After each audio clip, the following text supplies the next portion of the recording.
Hello student, today's topic is blood. In previous lecture, we have to discuss about only the blood and its functions. Now, we will discuss about the blood by flow chart. So, how many components present in the blood and what is the role of these components in the blood?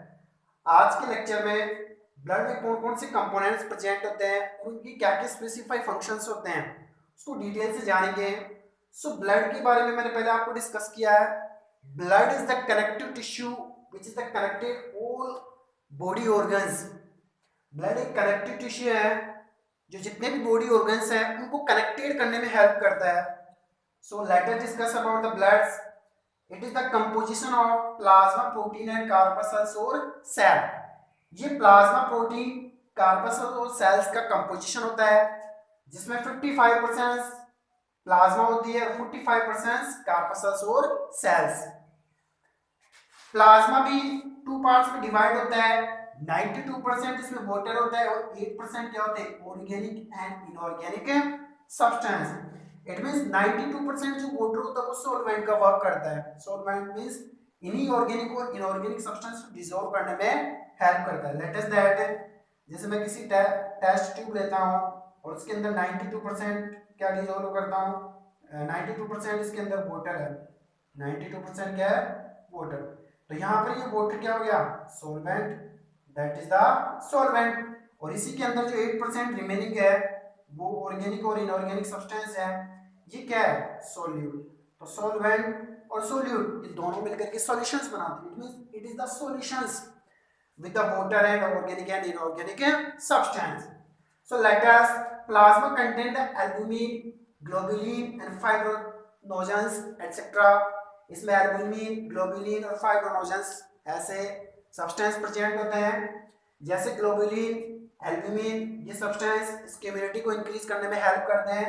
Globulin जिसे short form में IG भी कहते हैं, ये body के immune system को increase करने में हेल्प करते हैं। ऐसे fibrinogen which is the help in the blood clotting, जो ब्लड की क्लोटिंग में हेल्प करते हैं। So plasma contain to 92% of water and 8% of organic and inorganic substance. Next second is the corpuscles और सेल। सेकंड है cells और corpuscles. There are three cells और corpuscles in the blood. First of RBC or erythrocyte. RBC का another name है erythrocytes. Second of WBC or leukocytes. Third of platelets or thrombocytes. इसके another name है RBC. In the next lecture we will discuss RBC, but थोड़ा सा मैं इसको बता देता हूँ। RBC have the pigment of hemoglobin. मैंने पहले बताया था इसके अंदर एक हेमोग्लोबिन पिगमेंट होता है which have the transportation of oxygen and carbon dioxide in form of pure and impure blood, जो पहले भी डिटेल्स में बता चुका हूँ। and it is the formed in the red bone marrow, इसका फॉर्मेशन रेड बोन मैरो में होता है और ये ऑक्सीजन और कार्बन डाइऑक्साइड की ट्रांसपोर्टेशन में हेल्प करती है। Because there are the present of Hb haemoglobin, इसके अंदर क्या प्रेजेंट होता है Hb haemoglobin. So it is the help the transport of oxygen and carbon dioxide in the circulatory system, and the lifespan of the RBC is the 120 days. इसका जो life span होता है वो कितना डेज होता है 120 डेज होता है। और इसी का फॉर्मेशन जो होता है वो कहाँ होता है रेड बोन मेरो। कहाँ होता है इसका formation red bone marrow. So there are the formation of RBC in the red bone marrow. Life span is the 120 days and it have the respiratory pigment of hemoglobin which help the transportations of oxygen and carbon dioxide in form of pure and impure blood. Second है इसका थोड़ा detail आगे जाके next lecture में मिलेगा। Next WBC जिसे leukocytes भी कहते हैं, इसका जो लाइफ स्पेन होता है वो 13 to 20 डेज होता है। और ये ल्यूकोसाइट्स हैं, इसका अनदर नेम है WBC with the components of corpuscles, ये corpuscles का ही components होता है। It protect our body against the bacteria, germs, fungus etc. जितने भी बैक्टीरिया, जर्म्स, फंगस इनके अगेंस्ट ये क्या करती हैं प्रोटेक्ट करती हैं। It means that is known as the soldiers of body, ये बॉडी के सोल्जर्स कहलाते हैं because it fight against the pathogens और एंटीजेंस। ये एंटीजेंस जो अपने बॉडी में एंटर करते हैं, फॉरिन सब्सटेंस होते हैं जैसे बैक्टीरिया, जर्म्स, इनके अगेंस्ट फाइट करके एंटीबॉडी बना करके उनको डिस्ट्रॉय करती है। और डिस्ट्रॉय करने से अपना इम्यून सिस्टम काफी स्ट्रांग रहता है, तो इम्यूनिटी को इंक्रीज करने में हेल्प करती है WBC. It means white blood cells, RBC red blood cells and WBC is white blood cells. The life span of WBC is 13 to 20 days and it help the increase the immunity of our body to fighting against the pathogen or antigens. Next is the platelets. Platelets is the third types of corpuscles. It help the blood clotting, जिसका another name है thrombocyte। ये blood की clotting करने में help करती है। It means whenever we got the injury on any organs, any part of the body, that it clot the blood। क्योंकि जब किसी ऑर्गन्स या बॉडी पार्ट पर इंजरी होती है तो इंजरी साइड पर ये जाकर के ब्लड की क्लोटिंग करती है, इसको फ्लो होने से रोकती हैं। सो क्लोटिंग सेल्स इसमें प्रेजेंट होती है, प्लेटलेट्स। नेक्स्ट इसका डिटेल नेक्स्ट लेक्चर में डिस्कस करेंगे। WBC divide into two parts, granulocytes and agranulocytes. Granulocytes it means those WBC cells which contain the granules, small particles। ऐसे cells जिसके अंदर small granules होते हैं, इसके रीजन से इसे granulocytes कहते हैं। agranulocytes which does not have any granules, जिसमें कोई granules कोई particles present नहीं होते हैं।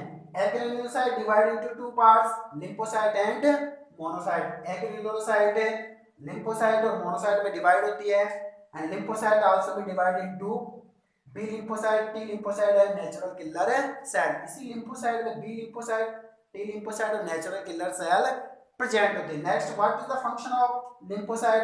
Lymphocyte which help the increase of immunity of our body. ये अपनी बॉडी की इम्यूनिटी को इंक्रीज करने में हेल्प करती हैं। Such as that B lymphocyte, जैसे बी लिम्फोसाइट को देखते हैं तो मेकिंग द एंटीबॉडी, ये अपनी बॉडी में एंटीबॉडी बनाने का काम करते हैं because the antibody fight against the antigens and destroy of them. ये एंटीबॉडी एंटीजन को फाइट करके उनको डिस्ट्रॉय कर देती है। तो एंटीजेंस को फाइट करने पर इम्यूनिटी स्ट्रांग रहती है और अपना इम्यून सिस्टम काफी स्ट्रांग रहता है। ऐसे टी लिम्फोसाइट और नेचुरल किलर सेल ये रेस्पॉन्स देती है इम्यून सिस्टम को। जब पैथोजन एंटीजेंस अपनी बॉडी में एंटर करते हैं तो ये उसको एंटर करने को रेस्पॉन्स करती है। जैसे वो एंटर करती है ये रेस्पॉन्स देना स्टार्ट कर देती है इम्यून सिस्टम को और उन एंटीजन और पैथोजेंस को डाइजेस्ट करके उनको डाइजेस्ट करके उनको डिस्ट्रॉय कर देती हैं। नेक्स्ट है monocytes. It is also be known as macrophage, इसे मैक्रोफेज भी कहते हैं because it kill the foreign substance. जितने भी पैथोजेंस एंटीजेंस ये फॉरिन सब्सटेंस होते हैं आउटर बॉडी में एंटर करते हैं, उनको ये फैगोसाइटिस प्रोसेस से डाइजेस्ट करके उनको डिस्ट्रॉय कर देती है, इसलिए इसको कहते हैं macrophages by the phagocytosis process. So there are the agranulocyte divided into two parts, lymphocyte and monocyte, and lymphocyte divided into three parts, B lymphocyte, T lymphocyte and natural killer cell. B lymphocyte which help the making of antibody and T lymphocyte and natural killer cell destroy the antibody antigens by the using of antibody. Next the monocyte which is the killing of pathogens or antigens by the phagocytosis process. Second इसका type है granulocyte. It means it contains the small particles. इसमें छोटे छोटे particles present होते हैं. It is also be divided into three parts. First is the neutrophils, second is the eosinophils, third is the basophils. First of neutrophils, it help the increase of immune system by the innate immune system। ये innate immune system में immune system को increase करने में help करती है। It means innate immune system में present होती है। Innate means ऐसा immune system जो नॉन स्पेसिफिक होता है, किसी स्पेशल एंटीजेंस को डिस्ट्रॉय नहीं करता। ऑल टाइप्स के एंटीजेंस जब बॉडी में एंटर करते हैं तो उनके अगेंस्ट एंटीबॉडी बना करके उनको डेस्ट्रॉय करने में हेल्प करता है, तो ये इनेट इम्यून सिस्टम में हेल्प करती है न्यूट्रोफिल्स। ऐसे इसिनोफिल्स it give the allergic response, जैसे अपनी बॉडी में एलर्जी हो जाती है तो एलर्जिक रेस्पॉन्स को शो करने वाली जो सेल होती है वो इसिनोफिल्स होती है, जैसे अस्थमा हुआ। These are the allergic response which is presented by the eosinophils. Next, the third type of basophils, it is represent the inflammations. ये inflammations reactions को represent करती है, जैसे किसी organs damage हो जाता है तो वहां पर ये सूजन लाना स्टार्ट मींस इन्फ्लेमेशन से शो करना स्टार्ट कर देती है। सो ग्रेन्युलोसाइट्स से divide into three parts, neutrophils, इसिनोफिल्स and basophils. In the next lecture we will discuss about of these components in the detail. Thank you.